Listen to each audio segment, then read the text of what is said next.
Hello and good morning and welcome to this week's Jump Advisory recruitment discussion. I've just spent the last 3 or 4 hours with Microsoft. It's been a really lovely 3 or 4 hours as Outlook crashed, but it apparently crashed quite across the globe. So they've had a massive outage. So if you've been caught in that, I hope you've had a better morning than I have. But I'm back online, which is really good for you guys. And as usual, if you can hear my dulcet northern tones, which are a little bit more angry this morning, then please drop a line into the chat box so I can know that you can hear me and we can work from there. This week and over the next couple of weeks, we're going to be looking at, are you taking advantage of the new market? The Bank of England sees the UK growth surging to 7% year on year from the COVID rollout, which is an upgrade from 5% that they said would happen about 6 months ago. So they're starting to see up. The FTSE 100 has grown 1.8%, the best performance since mid-February. But we do know the economic market contracted by 10% in 2020, which, as it happens, was the worst performance for 3 centuries. So God knows what we were doing in the 1700s, but I can tell you on the QT, Queen Anne was on the throne. It was the war against France, fishing rights probably. Let's ask the Jersey people how they feel about that. The weather was shocking. There's a pretty thing. So the farmers took a massive hit. And if you don't remember, there was a great frost in 1709, which had a massive problem for the next 3 or 4 years for the business. But what that all led to was the Industrial Revolution. So unlike the 1700s, where they weren't making hay while the sun shone because the farmer was having a pretty bad time, we've got to take the opportunity now to build a business like we've never had before. So today, Paul and Jacobs and Heather Solway are joining myself, and we're going to guide you through the pros and cons of building a true blended business and why it's important to build a blended business and take the opportunity now like you've never had before, because trust me, it won't come around very often where you have this opportunity. So Paul and Heather, good morning. I hope you're well. Hello, mate. How are you? Lovely to see you again. I don't think the North has actually ever recovered from the Industrial Revolution. Just behind your window, I can see a bloody great big chimney billowing smoke. Isn't that the problem still? That's just my neighbour smoking cigars on his front lawn. So say how affluent the North is, Paul. He has a cigar for breakfast every morning from there, and he's still having his breakfast, and it's 5:05. But there you go. But yes, you're right. Last night we had a huge thunderstorm up here, which was quite sort of exhilarating at midnight. The whole world just lit up. It was like sort of midday, but at midnight. So there. But let's go back to where we should be, and let's get back to talking about building a true blended business. So let's look at it from, there will be companies on here that have a genuine contract and temp or contract perm mix. There'll be companies that just do perm, companies that just do temp, companies that just do contract. So we're going to try and address all of you in very different ways and work from there. So first question out then is, if I've only focused on one area, why change? Heather, let's open that up with yourself. It's interesting, isn't it? Because there are lots of reasons why people choose to work in only one market in particular, Howard. And I think there are lots of really good reasons why organisations choose to be a contract agency or to be a perm agency. But I think that right now, there is a real opportunity to focus on service to your clients, your customers. And if you're on the web, if any of you were on the webinar we ran where we asked clients what they think about, clients are looking for us as organisations to be true specialists and to deeply understand and provide services to their market. And I think if we are choosing to only supply half of the market, we're missing a real opportunity to be specialists in talent acquisition and to be specialists in people services by only choosing one. It's interesting. I keep hearing this word talent acquisition constantly, and I think I was with a client yesterday with Paul Sharp, and we were talking about that you need to refrain from using the word "we are going to recruit" from your "we're going to become your recruitment agency" to be "we are going It's to very old-fashioned. yeah, we're going to become your talent acquisition partner." And so yeah, it's becoming more and more the word talent acquisition. Mr. Jacobs, you've always got something to say on why change. Yeah, well, I'm a man that comes from the 70s, from employment bureaus. So let's be clear about what I started out in. So very different days. I think this is a fascinating subject, and we said a year ago that if history was to repeat itself, which it regularly does, what we will see as we emerge from the sort of depths of the pandemic will be a boom period, and largely led by a recovery in the interim market. And lo and behold, that's precisely what has been happening. And I think everyone listening has been tracking the statistics and the reports coming out of places like the REC, for example, and can see that the interim market is really coming back in a very strong way. This is kind of normal. I mean, for us older people, I refer to myself, not to you young people listening, and to my colleagues. But I've been through these kind of recessions, depressions now many times over the last sort of X number of decades. And typically the market recovers first in this sort of interim temporary contract area. That's what's happening now. What's really great, I think, is that we're also seeing a very large comeback as far as the permanent job market is concerned, perhaps at a stronger rate than people anticipated. And I think to the question, why would you then consider going into another area if you're only focused on perms or you're only focused on temp or contract? And I think the answer is well, there are several answers, one of which I think is very important, and that is that we've got to broaden the scope of our services to our clients. And a failure to do that will result in your competitors stealing the march on you, will result in them getting a greater market share than you will have the opportunity to obtain. We'll talk, I think, at great length about the reasons why having a 360-degree level of service for clients is not only important for them and indeed for your candidates, but important for you as we go through this.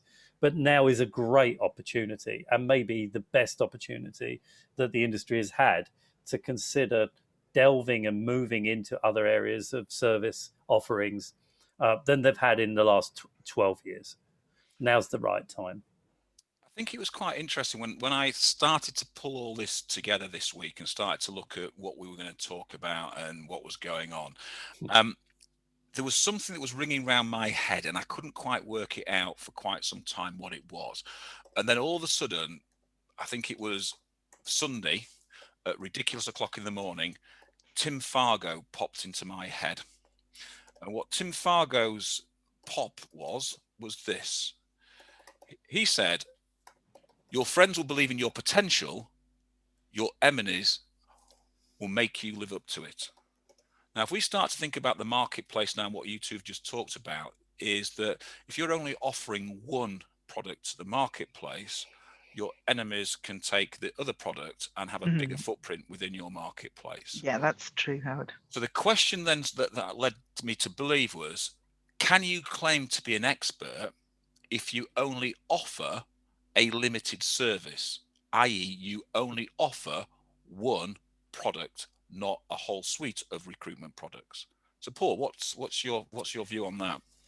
Well, I think it's a great point. I mean, we had the the HR guys on, what was it, 2 weeks ago, talking about this issue and that cliche about half an inch wide, mile deep, and that they are only truly attracted to people they consider to be experts in their field, which I thought was fascinating to hear that. And if you are going to be an expert in your particular sector or discipline, then you really do need to be able to provide a range of different service offerings to clients and to provide evidence that you have that level of expertise and knowledge. Not least the fact that, as I mentioned a minute ago, if you're not providing temporary or contract staff and you are only doing perms in your area of expertise, you have now allowed your competitors to sneak in through the proverbial back door. And they, in turn, if they've got anything about them, will be asking for the business that you've got, which is going to diminish your return. It's going to diminish your opportunity to make money. So there is a strategic perspective here, not just a perspective of providing your clients with everything they need is a strategic perspective of desperately trying to, as it were, dig a moat around each of the clients that you work alongside, to ring fence those clients, to own those clients. And if you cannot provide them with what they want, of course they're going to go somewhere else. And you run the risk that your competitors provide an outstanding service and that they then ultimately stop using you. So there is an imperative here, not just based upon what clients want, but an imperative from the perspective of making sure you secure your existing business, let alone develop new opportunities. Let's bring that question back into the actual crux of that question. It's can you claim to be an expert if you only offer a limited service? So I understand what you're saying there about that part, but the question is, can you claim to be an expert? I think you can do. I don't I mean that's kind of. I think you can claim to be an expert if you're Yeah, only doing perms, but I don't think that you're.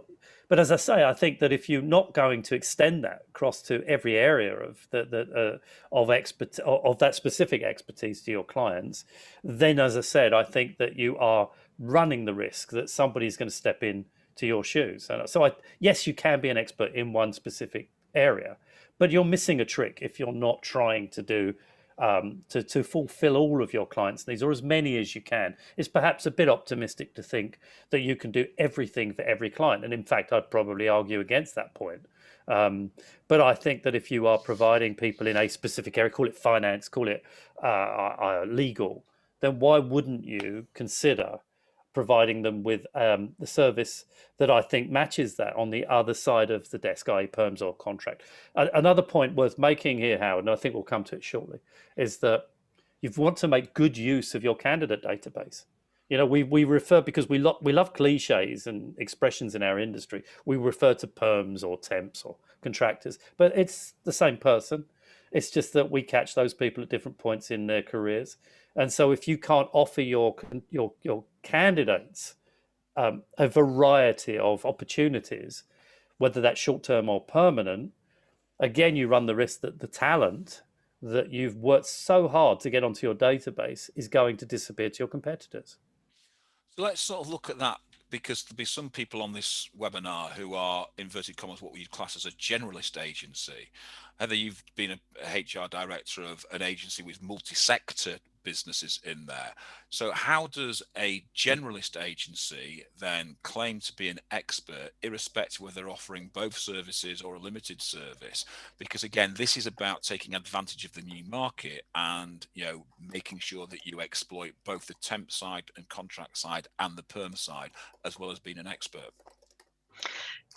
It's interesting, isn't it? Because I apologize if I'm being slightly controversial here to the generalist agencies who are on the call, but actually in the organization I was working in, we didn't have any generalists at all. So the business was divided very clearly into specialist niche businesses. So yes, absolutely, across the group, you could say we covered everything, but every organization was very clear about what its focus was and what its specialism was, so that they could claim that specialist knowledge and that specialist service provision. And all of them were blended. So all of them were temp and perm.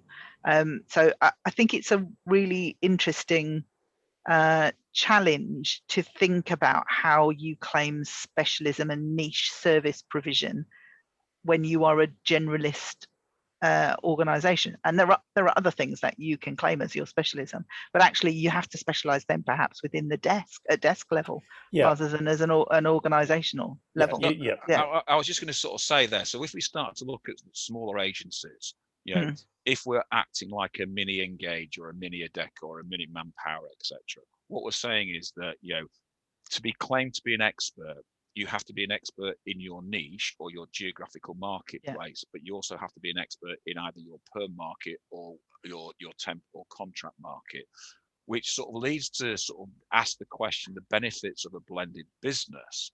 You know, what benefits does it give to your client base? What benefits does it give to your consultant, and what benefits does it give to you as the agency from there? And if I sort of address that consultant piece at the beginning, what you were talking about there, Paul, was, you know, the leverage of your client, your candidate marketplace. And I remember sort of when my first introduction to computer people at Adecco, I went into an office that, if I said that the French war in the Queen's Anne era would have been a mere blip in that office, it would be an understatement, where contract hated Perm, Perm hated contract, each individual contract consultant hated each other, each individual Perm person hated each other, and they all hated management. It was a great office to walk into. But we changed things. We did some great work in there, and we changed quite an awful lot. But what we changed was how to leverage the candidate marketplace to actually exploit the client marketplace. And once the consultants started to understand that actually by working together in that blended approach and leveraging that marketplace and using the information that we gained from the candidates and passing that round the business so we could then go out and speak to our clients in a more informed manner, we started to rocket and absolutely drive the business up. And we went from one of the lowest productive offices in the UK in the computer people branch to within 18 months being the most profitable office in the computer people branch, because we became collaborative and we started to look at that collaborative nature. Yep. And it was when we started to look at candidates, it wasn't just doing what the general normal agency does, which is one candidate goes to one job. If they don't get the job, then they go back on the shelf and are left on the shelf until something else appears. Yeah. We worked really hard on the where can you place the candidate, where else. So we wanted candidates with multiple interviews. So that means a candidate that had multiple opportunities, but we wanted requirements where we had multiple candidates on interview. So we worked both sides of the fence, where the big drive when I got there was, can I get 4 interviews in one client? I've made one placement, but what am I going to do with the other 3? Well, they're useless to me now. And that's what their comment was. They're useless, didn't get the job. They were rubbish candidates. No, they weren't. So I think that blended approach from a candidate, a consultant point of view is all about leveraging that candidate marketplace and doing it properly. You can only do that if you know what's happening in the Perm marketplace and in the temp marketplace and the contract marketplace at the same time. And when I go to businesses that are either one or the other, it's very interesting listening to them discuss the marketplace, because they only seem to have half a story to tell because they've only got half the data. Yeah, and I think you make a brilliant point, and Jim has put up on our message board, collaboration beats competing every time. So true. I mean, we have an enormously competitive landscape. I mean, there are a lot of different recruitment businesses out there, and it's tough enough to compete against others than to increase the issues of competing against yourselves. Working together in a united front is so much more. Not only beneficial for the business, but more fun. There's really no point in having those kind of wars internally. You've got to be putting all your energies into moving everybody in the same direction, rowing in the same direction. I think one of the great benefits of a blended business here is the fact that when you consider what we've just come through, we're coming out of, as you said, Howard, the worst economic decline in 300 years. And what have we learned? What we've learned is that, and yet again, we've understood this, and everybody listening to this will know this very well, that when you go through any kind of depression or recession or global pandemic, the perm market disappears instantly. And we all remember how dreadful those first few weeks of March were, or April last year, when we had the first lockdown. I mean, it literally was falling off the edge of a cliff for virtually every recruitment business. Suddenly, whiteboards full of vacancies disappeared, virtually all of them. And it was crisis time. Now, I think the thing we have to remember is that this history does repeat itself. We talk about 100 years since the last Spanish flu pandemic. Well, there'll be another pandemic at some stage. I'm not suggesting anytime soon, but there'll certainly be recessions and depressions as far as the economy is concerned. And what we've got to learn from the last year is that to make sure your business remains robust, make sure that you have the cash flow to get you through these situations, you do, in my opinion, need to have a decent interim revenue stream coming through your business, whether that's good old-fashioned PAY temps or contractors or whatever other variation on a theme there is. not only do you need perms, you need that type of income. And we said it, I said at the top of this discussion, the thing that's kept a lot of recruitment businesses going over the last 12 months has been interims. We're coming out at a fast rate with the increase in interims and temps now becoming very apparent, followed very closely by the increase in perm jobs.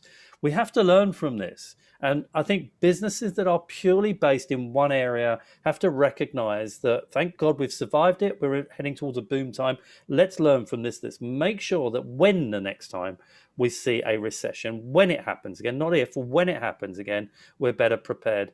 I'll throw in one other very good reason. There are plenty of others. I'm sure Heather's going to have a say in a moment, for having a blended business. And that is unquestionably that it will improve the sale price of your business when you come round to exiting. The multipliers on blended businesses are always much stronger than businesses that only exist in one specific area. What I do like is the way we plan these sessions, obviously, to a certain degree, and the way you stick to the plan there, Mr. Jacobs, and have gone from question 2 to question 17 in an instant.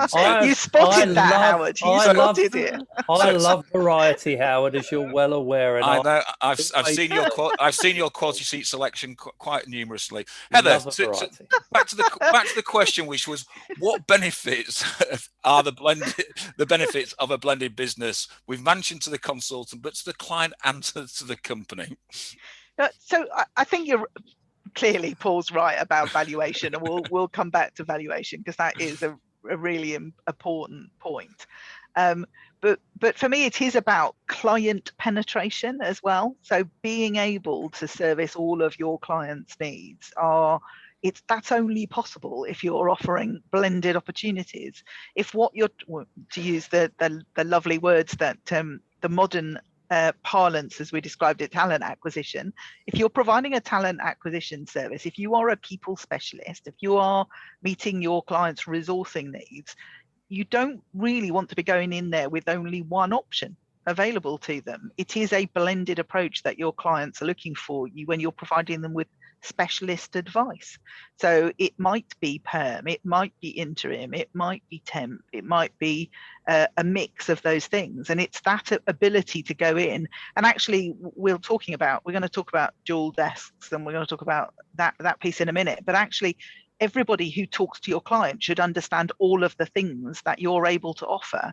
So their own specialism, but also all of the other things that blend with that. So I think there's a learning and a training piece about making sure everyone who's talking to clients understands everything that your organization can offer. And I think it's about, from a client and from an agency point of view, the more you embed yourself within your client, the more you can start to pull opportunities out, whether that be contingency, exclusive, or retained. And what it's about is that benefit of having a blended business for all of those from the company point of view is, if you think about every pound that you invest, is how quickly can you get that pound back? And I think when we were planning the meeting, we were talking about what Dell did. Dell was at the verge of going bankrupt at the highest point of its business, because it took them from every dollar that they invested to get that dollar back about 140 days. And so Michael Dell brought in a new CFO, and he changed the way Dell worked. And by the time he'd finished, Dell were getting that dollar 21 days before they had to pay that dollar, because what they were doing is they changed the way they worked. Now, if we think about what we do all our work for free. So as soon as we engage in that recruitment process, until we get our money back, that could be 60 days, 120 days, depending on duration, etc., before we start to get our money back. If we can start to shrink the number of days it takes us to get that money back by improving our recruitment process, improving our services, so temp money comes back through the door in smaller chunks, but quicker than perm does. So if we can start to grow a temp business, then your temp business can pay for your business initially, then perm becomes pure profit. And we've got to start thinking, if you get that ball rolling in that fashion. So we think about to grow, we need cash to grow, and to get cash flow coming through your business, your temp business will get cash flow coming through that business. Now, there'll be lots of questions about the complexity of getting cash and how we work with cash. If you haven't done a temp business before, we will cover that question, but next week we have a whole webinar on that as well, and as well as on sort of IR35 and other policies from the umbrella world. So we will cover that. But I think the blended approach to the business, to me, is about getting cash into your business quick enough that you can then use that cash to actually develop your business. And Howard, I just to add to the point you made a moment back about making better use of your candidates, and we've been, you can see on the chat boxes here, we're talking about the old days, Alfred Marks Bureau and so forth. But I make reference to that because for those of us that started back in the day, we were taught to place great candidates in jobs, not fill jobs. I mean, there is a very different mentality. And to this day, I still preach that very point, the point you were making, which is, make good use of those candidates, get them great jobs, focus on finding great candidates and finding the right roles for them, whether those jobs are permanent or interim opportunities. And I think we always, in these conversations, we're talking about the modern world of recruitment, and we're talking about moving into this new era. It's going to be a new era. We're very well aware of that. We've talked about it endlessly over the last 12 months. But, sometimes, in fact, very often in these conversations, we come back to talking about the building bricks, the foundations, the things that we learned when we started in recruitment. And your point about making good use of hugely valuable candidates is extremely valid, particularly, to use the cliche, because we are now entering, or have already entered, that war for talent. Good quality candidates are incredibly difficult to come by. Rarer than hen's teeth, Paul. Rarer than hen's teeth. Indeed, and getting more and more difficult. There's not a single one of my clients in any sector that you care to mention that isn't already struggling to find sufficient numbers of qualified candidates for the roles that they have to fill. And so you come round to that point that when you've got a great candidate, what are you going to do with them? And that's point coming back to that issue of blended business. What do they want? Now go and find it for them. So let's try tether you back into the process, Paul, so we understand where we are. So if we start saying that they're the benefits of a blended business, what are the obstacles of starting either a perm business, a temp business, or a contract desk, etc., in your business? And before you jump into that, I want to ask Heather that question precisely because Heather's been working that from a HR point of view, and I'm very interested in the way that you open new desks, what you did, but what were the obstacles that you were trying to sort of get over before you got to that point? Really, the obstacles were helping the businesses to understand that it absolutely was desk driven. So finding the right candidates to run those desks is really crucial. So at the moment, the war on talent that our clients are struggling with, so are we all struggling. So every recruitment business I know is trying to acquire talent and finding it very difficult. So the only way in which we could hire good quality recruitment consultants is we had a good quality desk for them to come in where they saw that there was a genuine opportunity.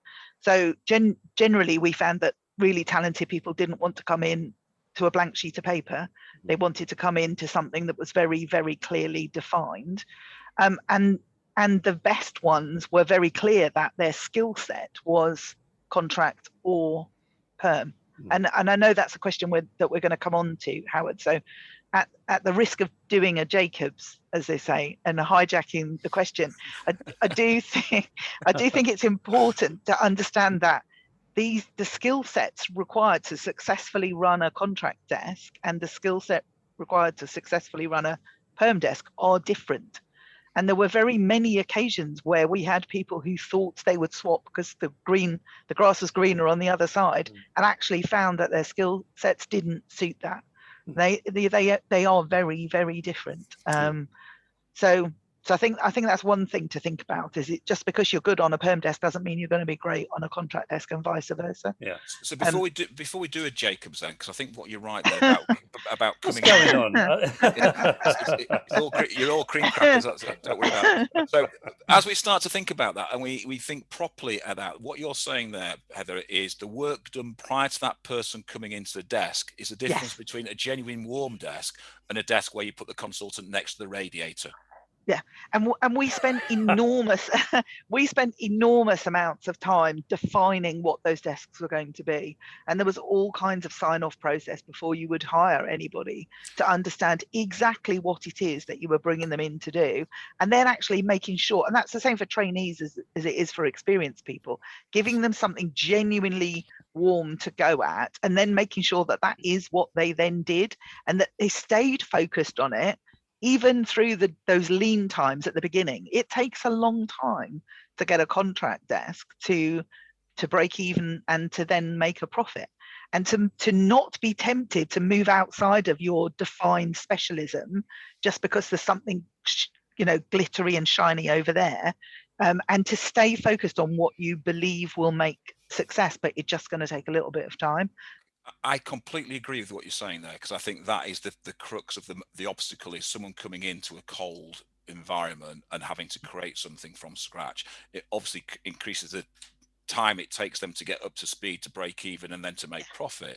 But also it is very frustrating when they see other people doing various different other things. So the question that was asked early on is there an argument that breaks the contract stroke perm divide by having a commission structure that rewards revenue in the same way? Ultimate revenue is revenue, so why have two different structures? Now obviously you've just come out of that type of environment where you have two defined structures. What would be your answer to that question? I think there are all kinds of ways that you can build commission and bonus structures. All kinds of ways. There are a million ways to cut the pie. For me, the important thing is work out what are the behaviors that you're trying to drive, and make sure your commission schemes reward those behaviors. Because I've seen some really poorly defined commission schemes that will drive the wrong behaviors. So I think there is a lot of, you can be really creative with commission structures, but think about the behaviors you're trying to drive first, and the behaviors on contract and perm are different. So if I pull in then a question that we're going to ask later on to help Mr. Jacobs sort of combine two questions together, if we then start to talk about behaviors, the difference behaviors between a true contract stroke temp consultant and a perm consultant, dual desk versus focused desk, Mr. Jacobs, give me your understanding. Okay, I will, but I'm just going to pick up before I answer that question on what's something that Heather said, and that is that she's absolutely, as we all know, completely right about bonus plans drive behaviors. It's completely true. So, I mean, back to that quick question. I mean, for example, back in my Office Angels days, when we were driving as hard as we could towards premium margins for our temporary, for the supply of our temporary workers, one of our bonus benefits quarterly to our temps consultants was to say, if you hit your budgeted margin quarterly, we will reward you with an additional bonus. Boy, did they control the margins, and we had the best margins on commercial temp supply in the entire country by a mile. In fact, we were 3 times higher on margin than Adecco, our sister company in the UK. And that had a lot to do with the bonus plans and what we drove. And I could go on and talk a bit more about that on another occasion. So I just want to pick that point up, and I think it's a very valid point. The last point I'd make on that is this, that ultimately there shouldn't be too much difference in terms of the rewards to people, bonus-wise, in relation to the revenues. There's a fairly familiar plan that suggests that people should earn about a third to 33 to 38% of what they generate from a revenue perspective. And so therefore, when you work backwards from that position, a perm person, a temp or contract person should ultimately, if they're generating the same levels of revenue, pretty much end up with the same level of income. There shouldn't be too much difference. But as Heather says, there's different ways to cut the pie. Now, Howard, you asked me a question which, given the fact that I've now wandered off the subject to just catch up on Heather's point, I've forgotten it. What was it? It was about the dual desk. Dual desking. Can you run dual desk? Quick answer to that. Personally, I don't think that dual desking, if you are driving temp numbers or contract numbers to any level, will ever work, because what happens, I think, when you try dual desking is that the guys will always gravitate towards filling perm roles. precisely, it's almost emotional. A job comes in, there's a £5,000, a £10,000 fee opportunity naturally, and it's understandable. They'll gravitate towards filling that role. And to Heather's point, it takes time to build a desk. It takes time to build a temp or contract desk. It doesn't happen overnight. It can take a good 9 months to 12 months to get yourself into double-digit supply. And it's very hard to get people working on both perm and temp to really build those contract or temp numbers. The only way, in my experience, and I've got quite a bit of it, is to build into double digits, and this is what we're talking about. If you're going to get into contractors or temps, is to have dedicated people working solely in those areas, and then you see over a period of time, you move into double digits, and it keeps on increasing. But if you have dual desks, you'll place a ceiling on ultimately the number of people you'll provide from an interim perspective. So I completely agree with you. Sorry, Howard. I completely agree with you. In all my many years, I've never seen it work. You will always limit the success of your contract desks. Yeah, you're diluting effort. So let me throw a little curveball here, because I like a little curveball occasionally. The curveball is, we believe 360 is dead and dying, but that's what we're talking about there, a 360 desk. So if we went into a person going out and selling recruitment solutions, an account manager, and then people resourcing, does that mean then that dual desk disappears, because what you have is someone finding candidates irrespective of their contract or perm, someone then working the requirements, but then someone going out and brokering the deals with the clients to actually get the fill rate up, etc. Does that then negate that question of dual desking? Because what you're doing is you're becoming client centric and filling the client, but you have people who are finding candidates irrespective, and you have people filling roles irrespective. Therefore, it would negate your commission conversation about having slightly different commission plans. Just a little curveball at you. No, I like the curveball. And I think you're right. What we've been talking about with dual desks and temp and perm desks is traditional view of recruitment. It's kind of the way we've always done it. And I agree with you, Howard. There is a massive move towards actually splitting the role and having 180 desks and resources, and having client-faced account managers, and having resourcing, which is not even always done in the same organization. The resourcing part of it's outsourced to another organization or to technology. So yes, I love your curveball. I'll hit it straight back at you. I think you're right. If what you've got is an account manager who builds relationships with clients, that changes the game. You're playing a different game. So what we think about is, when we talk about RPO going out and selling to big clients, they don't go out and sell a contract and perm solution. They go out and sell their business recruitment solution for the business, but then have an operation that deal with that. So if we start to think about how we can sort of take on the big boys and challenge the big boys and look at it from both an individual section, is that not then the solution that we should be driving towards? Because that's how do we overcome the obstacles of recruitment, and that is getting the right people in the right jobs. Does that not help overcome those objections? I think there are places for both. I don't think this is a zero-sum game. There are opportunities for traditional recruitment desks, and there are opportunities for different solutions, and different clients will want different solutions. So specialist still counts, but is that the overall specialist within that environment of the company, or the company as a whole?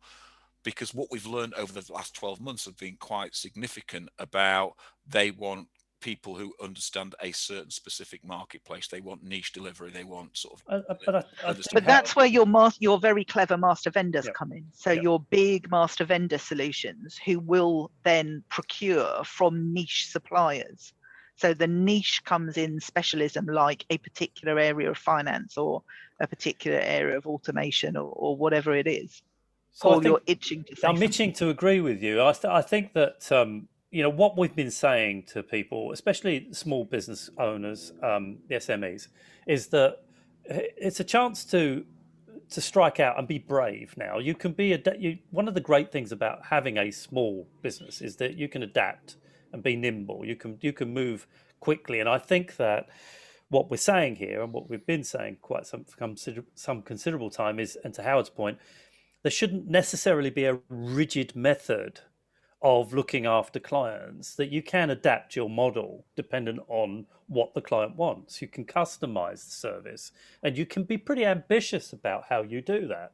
I think the days, coming back to the point that you've been making of, it's perm, it's temp, it's this, it's that. I think those days have generally gone, although I do agree that, as I said a moment ago, you have to have people focused in certain areas to get maximum optimum results.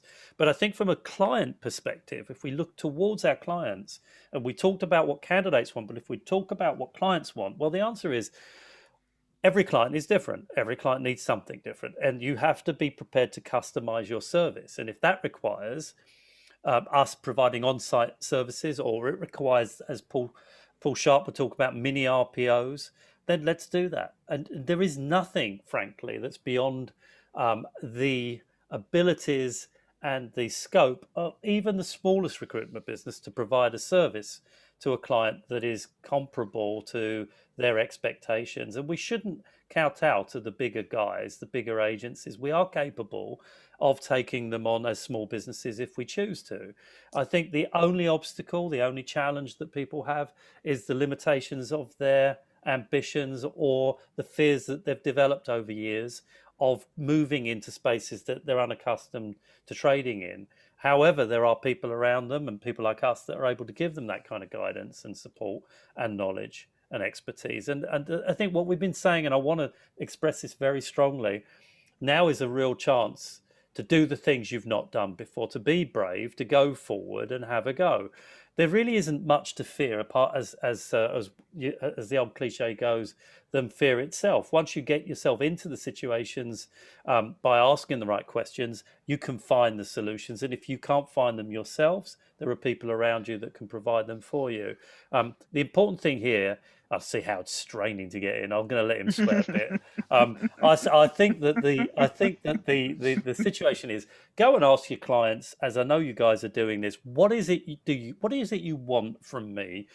And I always say this, and I know people will laugh when I say it, but say yes and figure it out afterwards, because we've all been doing that. Every single person that's listening have been doing that with their clients forever. Say yes, figure it out afterwards, because you can figure it out, and 99% of the time you'll come back with brilliant solutions. So what we're actually saying then is the biggest obstacle that we have for going into a true blended business is our mindset and our capabilities of approaching the client in the right way and then delivering in the right way.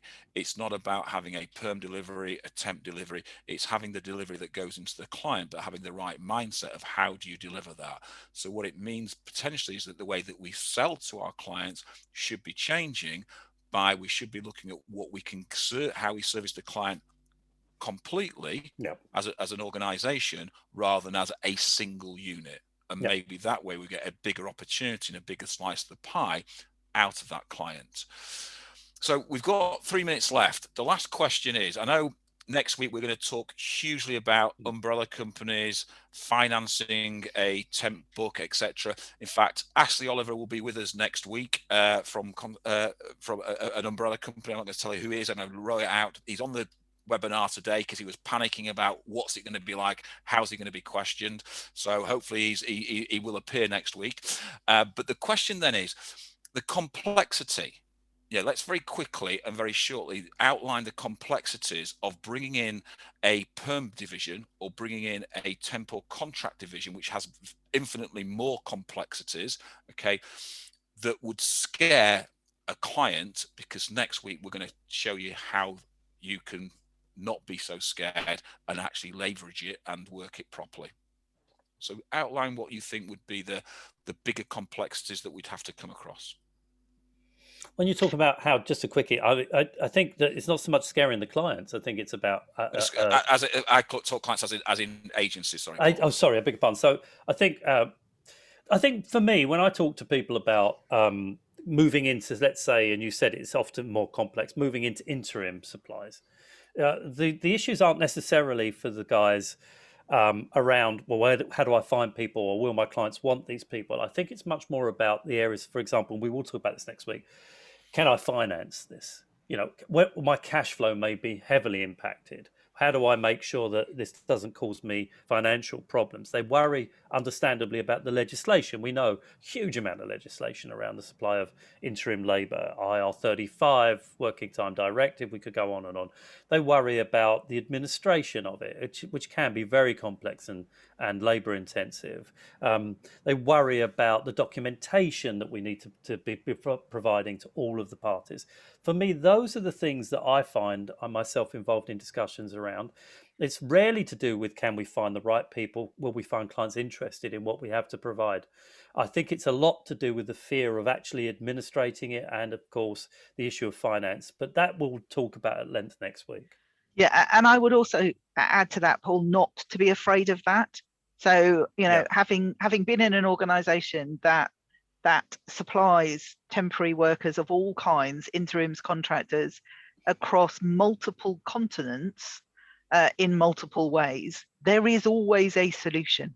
And having the confidence to know that even if you haven't got that knowledge yourself, the knowledge is out there. There are partners who will help you do this. And having the confidence to say yes to the opportunity and then find the partners to work with. And as Howard and Paul have said, we're going to talk about this in more detail next week, but it is astonishing what you can achieve with that positive mindset and not being afraid of the complexity. And there is complexity around it. There is complexity just within the UK, and there is international complexity to it, but it's all utterly manageable and doable. With the right partners. Yeah, absolutely totally doable. You did say continents, not consonants, didn't you? I did say continents, yeah. So I think we were towards the end we were supplying into 60 countries, but using partners and payrolls and support. It's astonishing what you can achieve. So I think what we're saying then is exactly what you said about setting up the desk, Heather. Is that if you set up your infrastructure behind that before you go into that marketplace, and that includes your technology stack, your financing, your payroll, etc., then it should run smoothly. Absolutely. But even if you want to be a fly by the seat of your pants and you want to win the business, then run around working out how you're going to deliver it afterwards, you can do that. Yeah, agreed.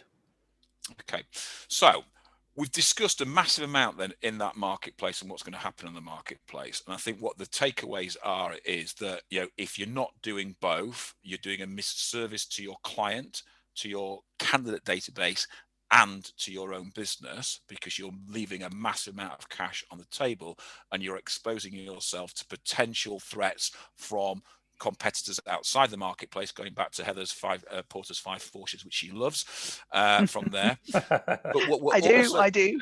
We're also saying that if we set everything up correctly, then it's a fairly simple transition.